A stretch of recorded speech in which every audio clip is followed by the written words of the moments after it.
This episode is made possible by our partners Convert.com, Online Dialogue, SiteSpect, Online Influence Institute, Content Square and VWO. My name is Guido Jansen and welcome to the Youre podcast. Today I talk with Merit Aho, Optimization Director at Search Discovery, and we're going to learn how you can responsibly peek at your data mid-experiment and why we think machines won't be replacing zeros anytime soon. In case you missed the previous episode, last time I spoke with Derek Gleason from CXL about their yearly survey on all things zero, like salaries and the tools that we use. You can listen to that episode on www.zero.cafe or in the podcast app you're listening with right now. Welcome to Season 2, Episode 49.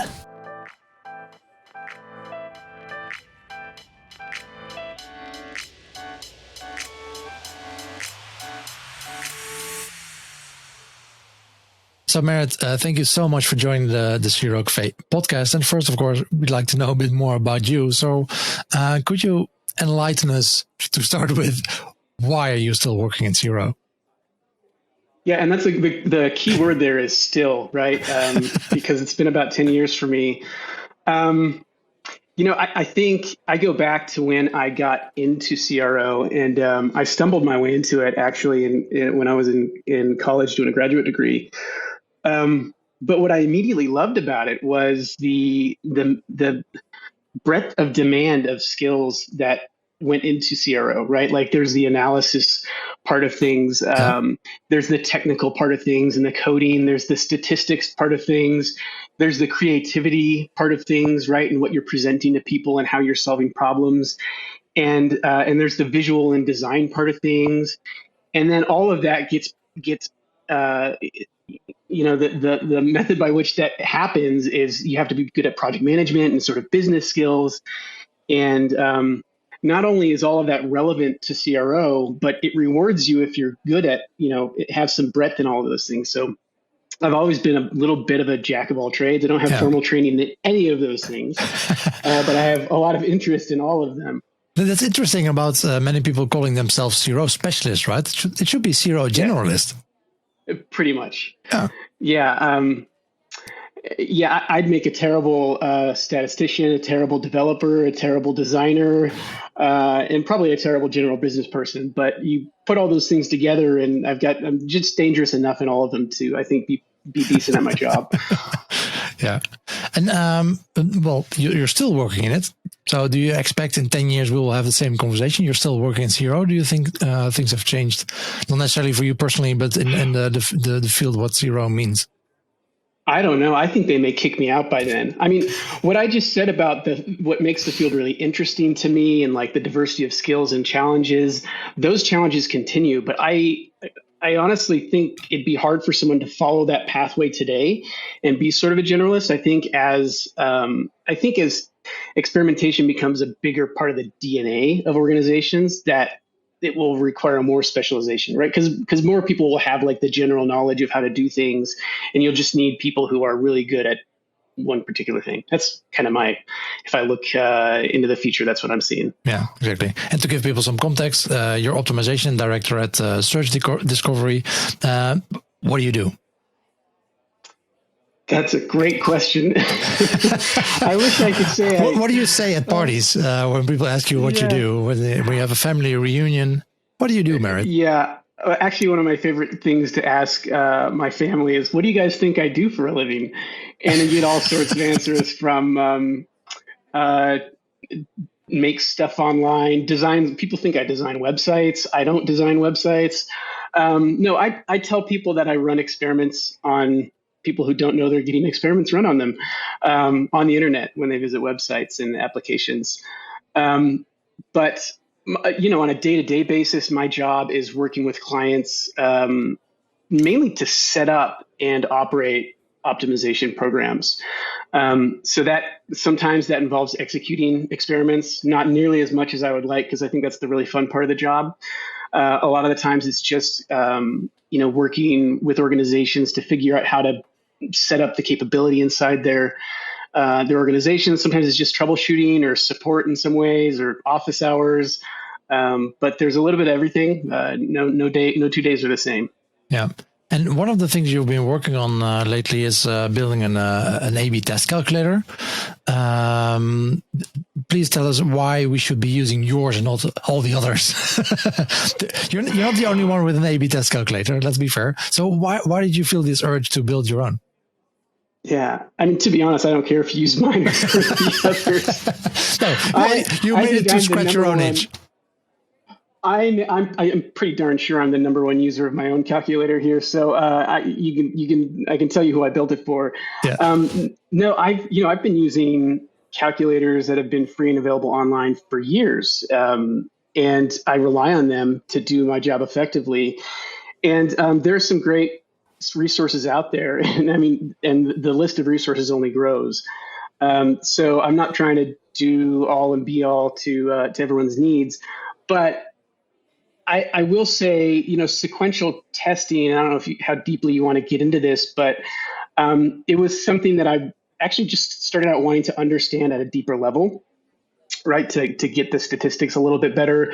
I've used a number of calculators out there. I have front row seat to when Optimizely went to a sequential stats engine is how they framed it. I've been a user of the analytics toolkit, .com resources and the agile calculator that Youre built there.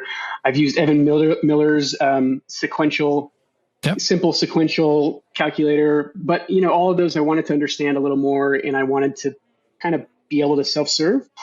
So I got into this, and I think to my knowledge, this is the only one that is free and could be called kind of robust out there today. So I'm sure that won't last for long, but right now I think it's a unique resource, and like I said, I use it all the time. So for those that are not familiar, what is specific about sequential A/B testing?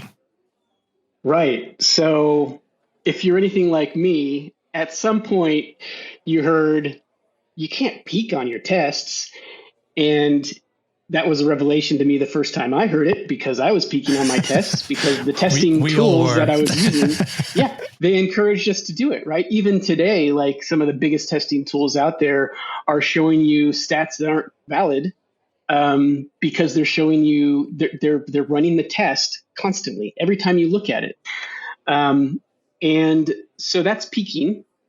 That's not how fixed horizon testing works, which is the breed of testing that most of us use. The alternative to that would be Bayesian testing, but I don't have the wits to go down that road, and neither do I have the stamina for it today. But in the testing that most of us are used to, you create a sample size plan, and you're supposed to stick to that sample size. You're supposed to not look at the results, at least not calculate a statistical result until you collect the full sample size. So by peaking, you increase your error rate, your type 1 error rate. And that's a problem. And even peaking, say like every 10% of your sample size, you may go from like a 10% type 1 error rate to a 30% type 1 error rate over the course of your test. Yeah. And that's with a flat result.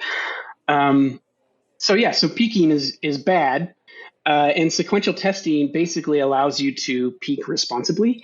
It allows you to guarantee that you maintain that type 1 error rate as you go through a test and look at the results. Yeah. And I like to say that like it's useful.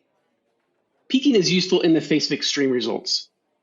MDE, minimum detectable effect, minimum effective interest, whatever, that is the thing we don't know much about before we run a test. But what you need to calculate your sample size.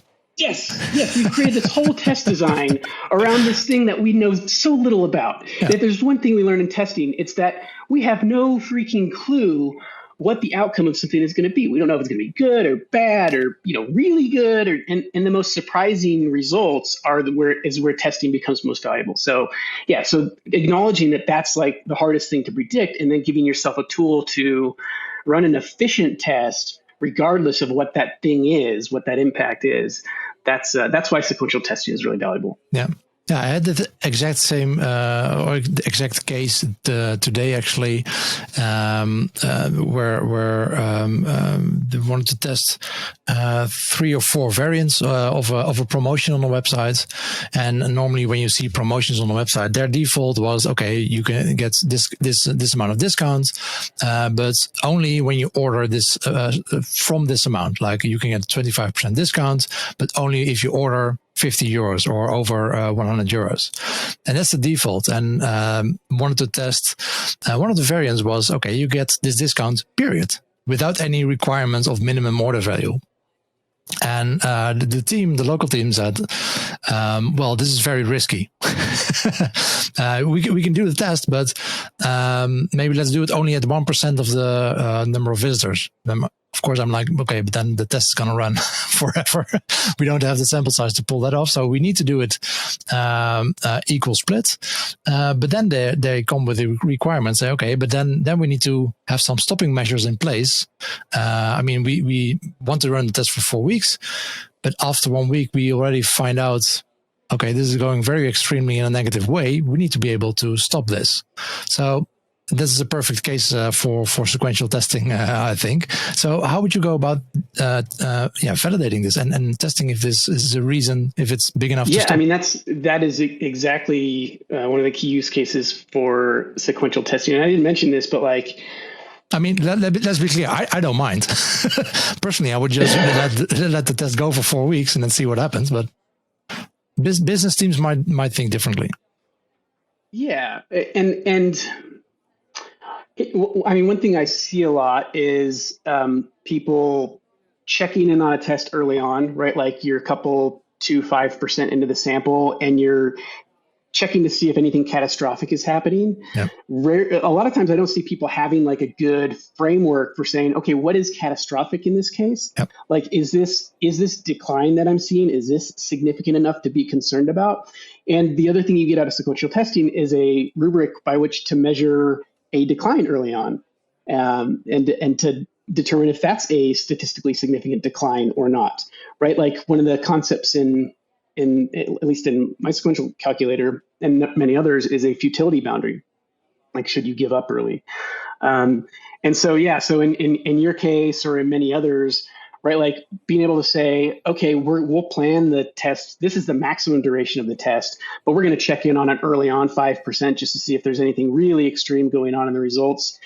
And, hopefully you're using something like a decision plan upfront where you can say, if we cross this boundary, then we're going to pull the plug, or we're going to, that's what we'll call a significant decline. Otherwise, we're going to keep going. Even if it's, down 5%, if that's not past our futility boundary, we're going to stick with it. Yeah, and I can imagine that it's quite difficult to include such a boundary in your calculations, but because it can be different for each test, right? I mean, it can be, of course, it can be revenue based. If you go down 5%, then that's the boundary. But maybe my experiment is not about revenue at all. Maybe it's about newsletter subscribers. Then you might be, okay, we're not necessarily losing money, so it's fine if it goes down 10%. So that's actually a really good point. There is a confession time. There are many different ways to do sequential testing, and if you start reading the literature on it, it becomes a little overwhelming because, like, I don't know, like all stats literature, there's like all these names that could Pocock, Brian Fleming, and I can't even pronounce some of the names because they're very foreign to me, but.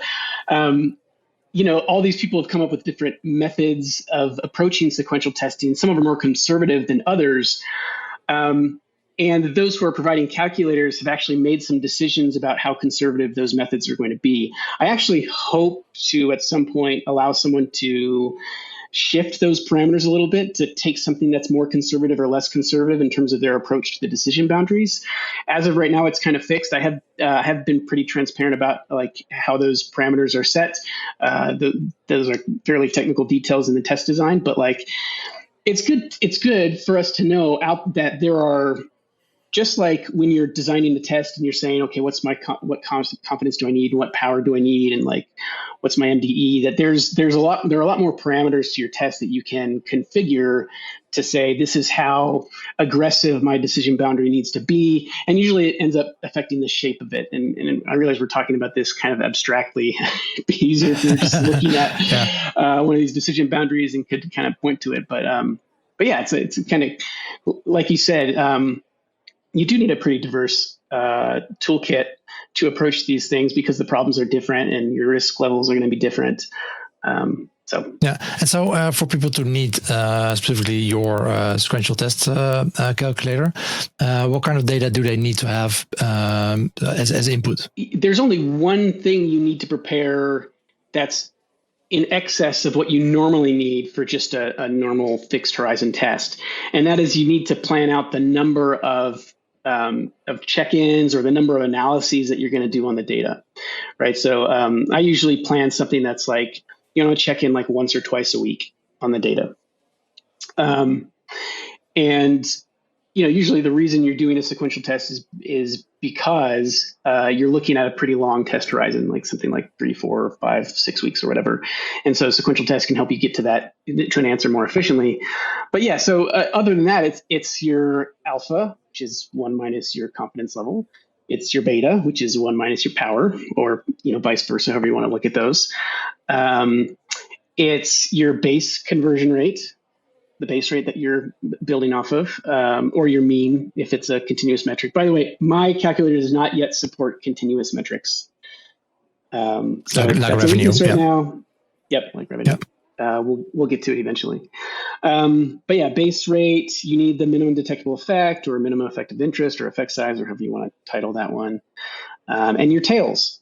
And you actually get a fairly different test design if you select 2 tail versus 1 tail. I know that's probably a topic we could chat on our nerdy selves about all day. Yeah. Everyone wants to talk 2 tail, 1 tail.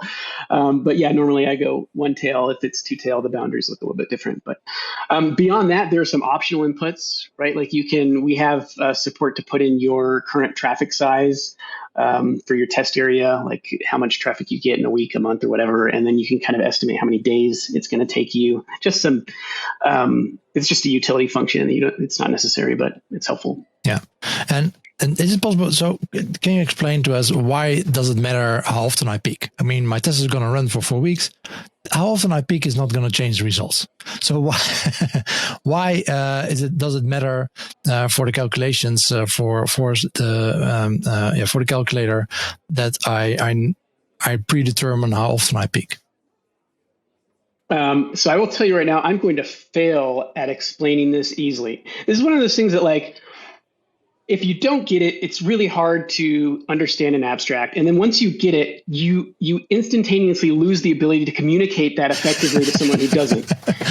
It's just, it just happens, right? Give it a shot. So there's actually in basic probability that you learn, there's the probability of a thing happening. Let's say like probability of you getting a heads if you flip a coin, right? 50% if it's an unweighted coin. Okay, but what's the probability of you getting a heads if you flip a coin twice? I should know this offhand, but there's a really simple calculation for doing that. It's like it compounds. The probability of you getting a heads compounds. And it's the same thing in testing, right? The probability of you getting a false positive the first time you check on your data is at whatever confidence level you're setting for your test. And that's actually kind of interesting to know because a lot of us think like you have to wait until the end of the test to check your data before you can assure your false positive rate or assure that you have the right confidence level. But that's not true. You can look at data after you've collected 50 samples and run a t-test on it. And if it says that you're 90% confident, you can be 90% confident that you don't have a false negative there or false positive there. So that doesn't change. However, if you run that test then and then run that test in a week, you've just increased your odds of having a false positive, just like you flipping a coin twice. Your odds of getting ahead have increased. And so every successive time that you run the test, and I realize like we're mincing words a little bit, like running the test can be considered collecting your full sample size, but running the test is also, it's just calculating the test statistic, the z-score, the, whatever your test statistic is. So every time you calculate that test statistic, you are giving yourself another chance at a false outcome. Yeah. I think I've done a terrible job of explaining that, but no, I think it was good. You're going to fact check this afterwards, right? We'll put it in the show notes. This is the actual description. Now, so where is it often, even when people know this, where it goes wrong? I think I can't say that people make a ton of bad decisions, but I can say that they're not controlling their error rates. They don't know which decisions are bad. Yeah. The fact that there are error rates to begin with guarantees that we're going to make bad decisions at some point. It's a question of like the rate of bad decisions that you're making, or the rate of your ignorance in your decision making, and it goes to an unquantified amount. Yeah, basically, you need to determine how comfortable are you with being wrong. Yeah. Yeah, and if you're peaking, if you're not using a sequential method, or you're not doing something to control your errors, you're just not quantifying that precision in your decision making. So, I mean, I would say the biggest issue that you'll find is that people in making decisions early, well, for one, they're going to favor like. I guess this is true in all sequential testing, but you're favoring large effects, and you're probably inflating, like you're biasing your effect sizes upwards. And so where you may have a confidence interval of like, this could be a change from between 1% to 30%, your mid-rate, your mean change is probably going to be higher than it actually is on average. Like if you were to say like, I'm taking 20 winners and the average effect size in these winners was 10%, if you've been using a sequential method, you've probably biased that upwards, and it's actually much lower than that. Yeah. So that's going to be the case whether you're using a sequential method or not. If you're peaking, you're going to be responding to higher effect sizes than actually exist. Okay. Are there scenarios where you would still say, please don't use sequential testing, just let the test run anyway? Yeah. I mean, one example, maybe I'm wrong, but if there's some kind of cycle, if there's some cyclic data in your in the behavior of your clients, I can imagine that might make sense where you expect, for example, different behavior in the first 2 weeks versus the second 2 weeks or something. Yeah, I think absolutely that's a consideration that you've got to put the lens of like business cycles and seasonality and stuff over your data. That's not necessarily a reason, in my view, to not do sequential testing, because, just because those cycles exist doesn't mean you want to ignore a really negative result. For example, like I think even if you have tons of traffic and, reaching sample size in a reasonable amount of time is not an issue. And in fact, you're like testing on smaller subsets of the data because you have so much traffic and you want to be able to run a test for a week because, I do typically recommend people run a test for at least a week, maybe even 2 weeks is probably preferable. So you get a couple of those at least short business cycles in.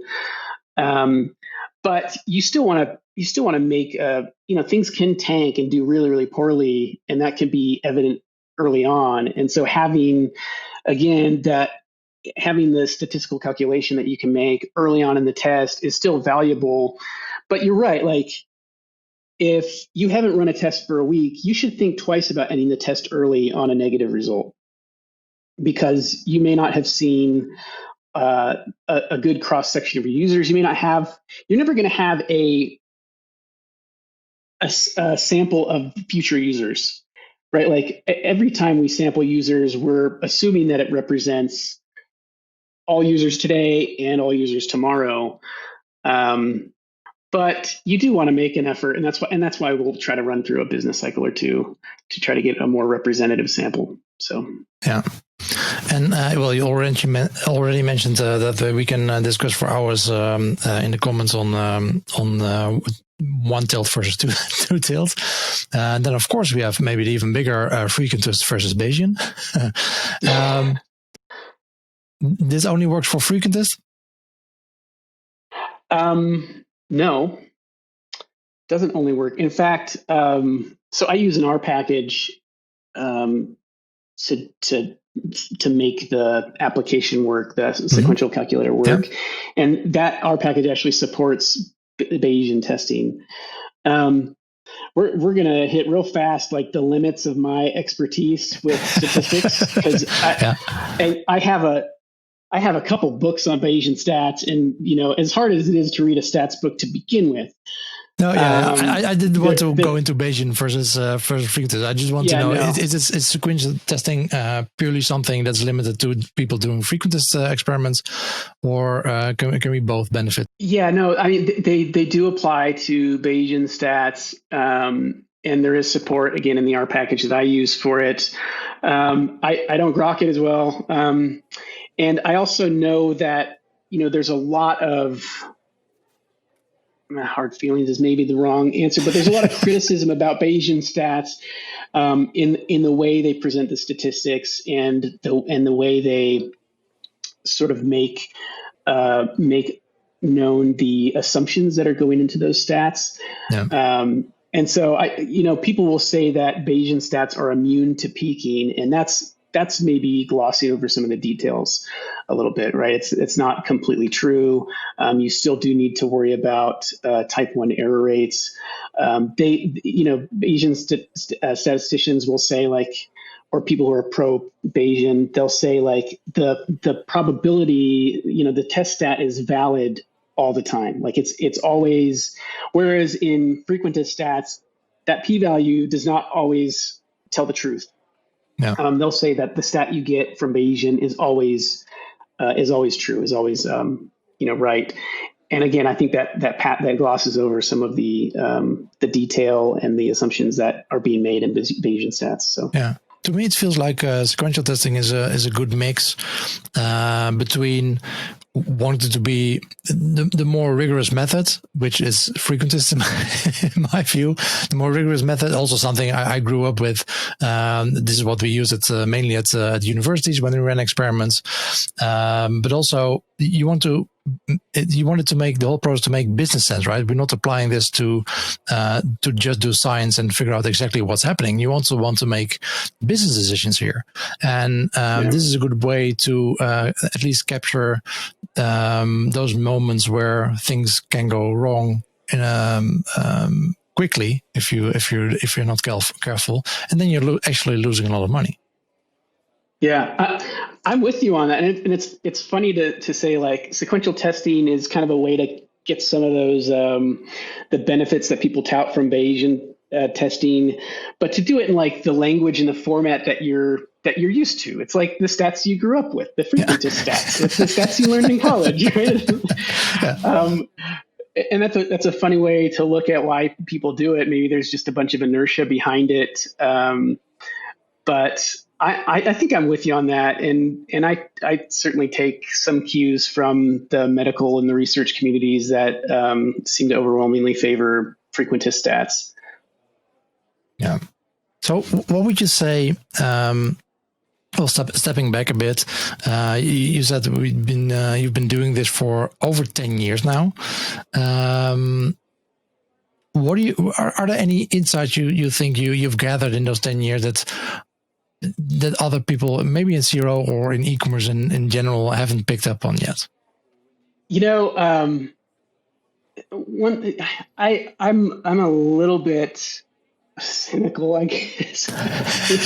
I've had too many servings of humble pie to be too overconfident about any single one of my opinions. But here's one of the things that sticks with me. Someone asked Daniel Kahneman. He's the thinking fast and slow. He's the granddaddy of biases and heuristics, right?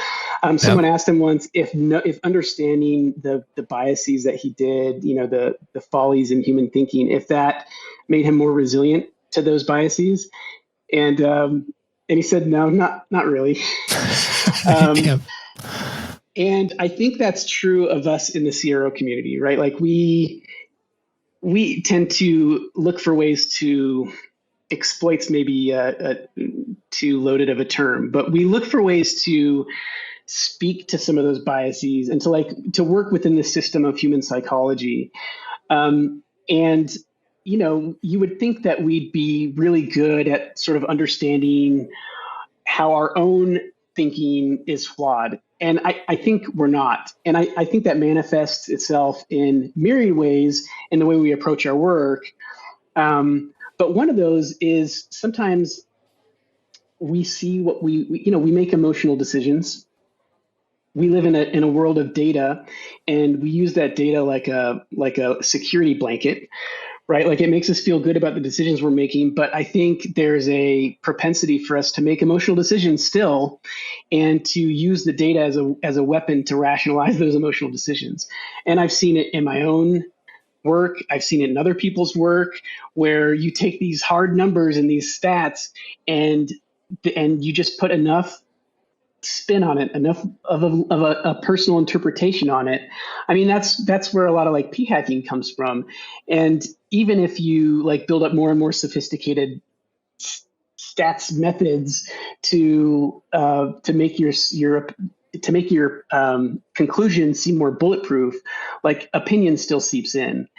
And I think that's something we have to actively combat throughout our careers, maybe babysit others as well. But I mean, that's my opinion, is that there's way too much opinion in all the work that we do, as much as we want to believe that, we're using cold numbers to make decisions. Yeah. Yeah, there should be an app that warns you for all the fallacies that you're, all the biases that you have. It's probably not there yet. Yeah. Exactly. Well, in my experience, it does help if you talk a lot with people doing the same as you do, but outside of your company. The interest groups, of course, nowadays everything online. Maybe it's a Facebook group for you, or a Slack group for people doing zero, or meetup.com when we're back to doing that, and talk to those people to figure out and discuss the experiments that you run with them. I think that always that helps me to figure those out, or to get a hint at where I'm going wrong. Yeah. Yeah. There's another thing that comes to mind. You talk about like insights that, let's call these opinions that I have that maybe aren't like universally shared. It's maybe a safer way to present that. But sure. I like to say that ideas are a dime a dozen. In CRO, we learn a lot, again, about those same biases and the tactics that work, and the heuristics that we should evaluate a page with, and like, how design works, and how colors work, how words work, and the impact they have on consumers and people as they experience different user interfaces. But at the end of the day, right, like our ability to use those things to actually make a difference to business metrics is pretty bad. Like we need to know that stuff, and it makes our ideas better. But going from a 25% win rate to a 35% win rate is still a 35% win rate. Yeah, it's still worse than just flipping a coin. Ideas, yeah, 7 out of 10 of your ideas are still not good. So again, the humble pie that I've eaten over the years, I have to remind myself constantly, whenever I hear someone sharing an idea that I think is absolutely terrible, right? Well, poorly reasoned, like just like in bad taste, like I have to remind myself that, you know what, my ideas aren't any better. I've put my weight behind stuff that I thought like was sure to win and flopped, made no difference. Yeah. We're just not that good at finding the solution the first time. Not to say that it's not worth putting in the hard work to learn about what tends to work, what should work. At the end of the day, our ideas just aren't that great. And so like when I find myself arguing with other CROs about like what tests should we move forward with, or like how should we prioritize this idea, like, man, we should just all like do ourselves a favor and acknowledge that, like, yeah, we don't know. We don't know. So I have a statement for you then. if your win rate is 35% or up, you're not testing enough. Yeah. Yeah. And honestly, most of the organizations that I work with aren't testing enough, because once they have learned to flex that muscle really well and really quickly, they don't need a consultant or an agency to come in and like show them how to do it anymore. Like they're beyond us. So, I mean, those are just the problems that I work with on a daily basis. But yeah, I mean, the mature organizations, those that run a lot of tests, their win rates go way down. Yeah. Way down, 1 in 10, maybe even less than that. And that should tell us something, right? Yeah, I think the public number Booking.com always uses in their presentations is 1 in 10. And I know from Microsoft, they do all these automated tests, right? So on their Bing search engine, and it's like 1 in a couple of thousand experiments that actually move the needle upward. And I've heard people like Ton Wessling say on stage that, our ideas are so bad that we shouldn't even bother with them. Like, the future of CRO is letting the machine try every single iteration of an experience and just let the machine do it, because, we are limited in what we can think might work. And we bring a whole bunch of baggage behind us of assumptions that may not be right. And so just, letting a machine take care of design is the future of CRO. I don't know that I agree with that. Again, I do think it's worth putting in the hard work to understand how brains work, how interfaces work, what's good design, what's bad design, what tactics we should try, what other people have tested and works well. I do think it's worth like educating ourselves on that. But yeah, I mean, especially the more tests you run and the more you reach that local maximum, which is like you're actually optimized, the harder those wins are to find. Yeah. So I ran an experiment with that same Ton Wessling a couple of years ago with it was then called Sentient AI. This evolutionary algorithm AI A/B testing or multivariate testing platform, and but the thing is that you can feed it all these. Basically, it's like a multi-arm bandit algorithm in separate stages. But the limitation those machines still have, I think, is that of course they can find the optimum solution of the variant you give it, but where's that input come from? Do you think we will still, as CRO people, will still be valuable that way? So we can give the machine, maybe the machine can figure it out and do all that and completely automate it. But are we still needed in the future to figure out what the machine is going to test to begin with? And the more power you give to that machine to just operate independently, right? It's literally going to move every pixel to every point on the screen. and it may learn very quickly that way, right? Of like what works and where that pixel needs to be. But somebody out there is going to see, Greek letters where in an English setting, right? Like somebody is going to see something that doesn't make any sense that a human could very easily say, hold on, no, we're not going to try that one. But operate within these boundaries. So I don't see like the machines taking over completely anytime soon. They're just not smart enough to get the first couple iterations right. Like they have to be trained and learn. I don't know. Maybe there's some solution out there where you can have like the trainer set internally that helps the machine like learn some basics, and then from there it can just go wild. Yeah, that'd be interesting. Yeah. But I also wonder, like, here's the other limitation, right? You have to be really, really, really confident that the metric you're optimizing for encompasses everything that you're interested in. And that's even a problem today in our decision making, right? Where you may find something that's ugly and hideous and, evokes a gut-wrenching response from people, but it's super effective at drawing clicks or getting people to check out or getting people to accidentally enter in their credit card information and buy. And you're just not measuring the metric of like, how do they feel when they see that? Or like, what's their likelihood of coming back 6 months from now to buy from me again, or next year to buy from me again? So whereas those metrics are always seem to be just a little out of reach, and we want to acknowledge them and use them in our decision-making models. If you just set a machine to optimize for that stuff, it's not going to take every data point into account. I don't know. Yeah, you probably, and that's what a lot of CROs are struggling with. You probably want to optimize for lifetime value, but that's not a metric that you can often, you don't have that available in Google Analytics or whatever you use to analyze your A/B tests for.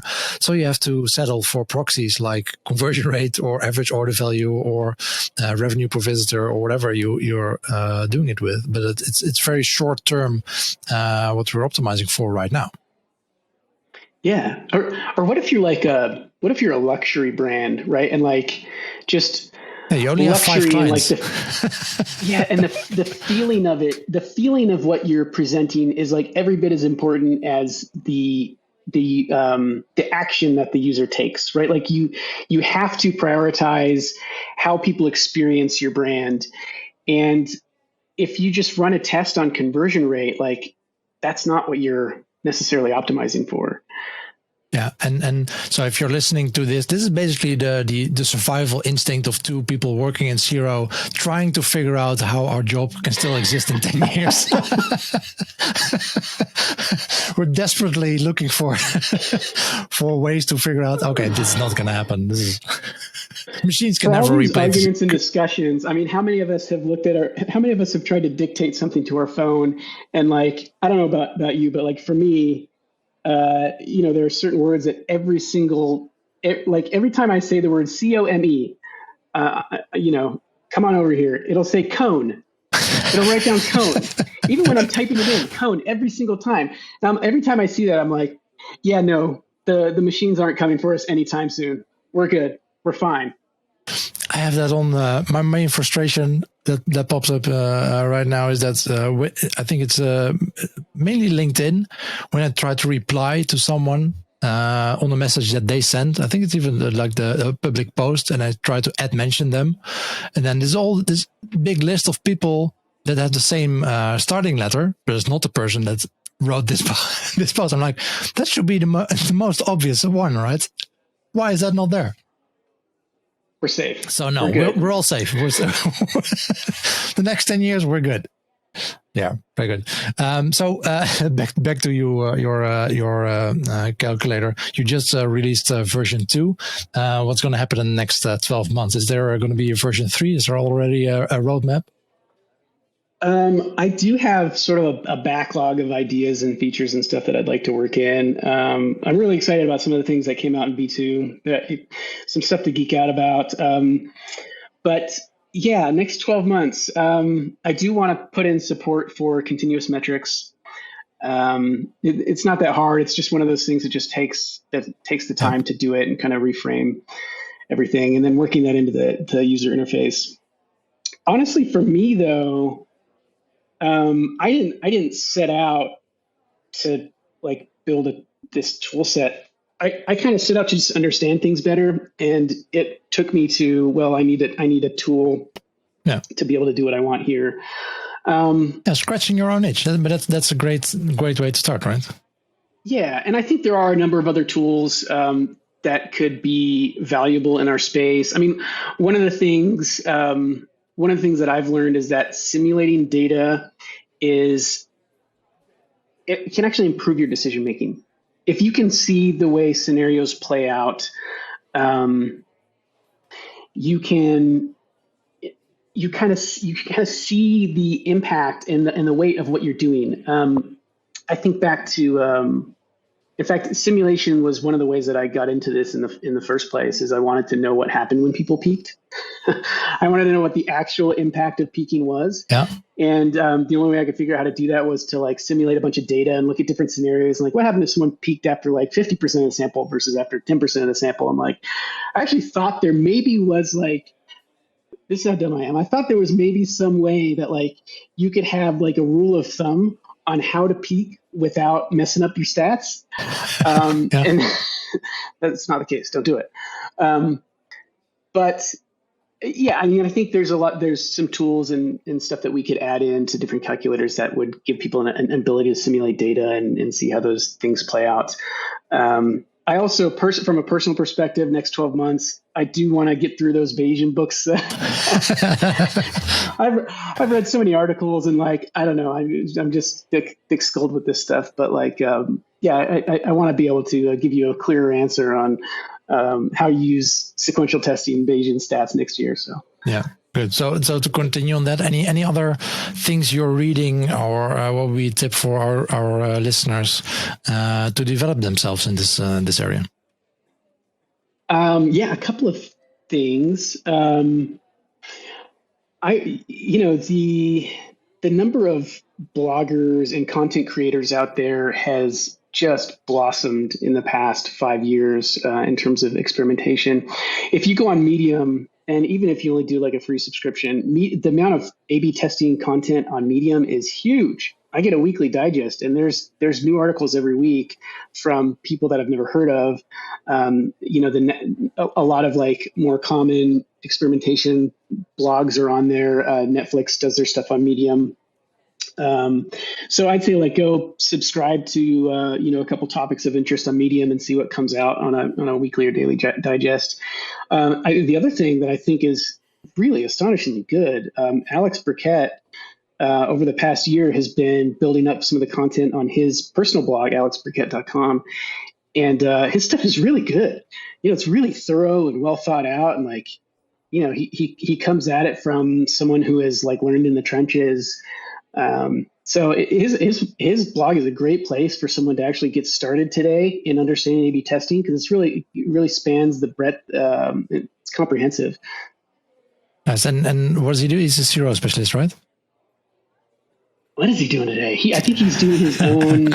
He's like a freelance today. He's kind of doing his own company. But he's been a writer. He worked for HubSpot. He worked for CXL.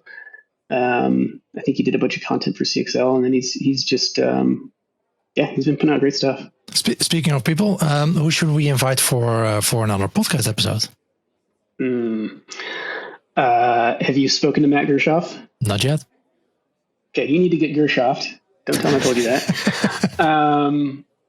No, Matt is great. He owns and runs Conductrix. He's very present in the industry, and he's just a thoughtful. He's a kind guy. As rough as he is around the edges, as prickly as he is around the edges sometimes, and he'll tell you that. No, he's very very smart guy, very willing to educate people, and he's just a clear thinker about a lot of things. So good to know. Well, I'll connect him, and I'll tell him you told him to come on the show. That's good. Yeah. Thank you so much for sharing this with us, Merit. Things really interesting, and I'm definitely looking forward to the Bayesian updates of your tool. My final question for you: how often do you peak personally? What's your rule for it? We want to know. Remember, peaking is just when you calculate the statistics. So, no, I use the sequential method in almost every test that I design for clients, and the only time I don't is when there's a stats engine with the test tool that I trust and that I think is putting out good stuff. So, there are some tools out there that I think have good stats methods behind them, but for the most part, I'm doing all of it offline using my own calculator. So I peak frequently. You can name names. Let's just not name the bad ones, but if there are good ones, we want to know. Google Optimize has a Bayesian engine, and they're not completely straightforward with it. And there are a lot of gotchas with their stats, but I tend to trust their engine. I trust Optimizely's engine as well. I trust VWO's engine. Conductrix is great on the machine learning side, and I trust their stats engine. The problem with some of the others, it's not that they're it's not that their stats are wrong. It's that they're easy to abuse. Yeah. Right. It's that like, you can't just, I think of it in terms of like, can I send my client there to get results? Like, can I share this with them and let them like interpret it as they want to every time? And I don't do that with Target. I don't do that with anything that's frequentist that doesn't have some adjustment or some sort of mechanism to stop them from interpreting a test statistic before the sample size has been collected. Fair enough. So, thank you so much, Merritt, and hope to talk to you soon. You bet. It was fun. Thanks. Bye-bye. And this concludes Season 2, Episode 49 of the Zero Cafe podcast with Merritt Aho from Search Discovery. Next episode, I talk with Chad Sanderson, Head of Product and Data Platform at Convoy, about why they have built their own experimentation platform instead of just buying one, what the differences are between an innovation culture and an experimentation culture, and what you need to take into account when running offline experiments. Talk to you then, and always be optimizing.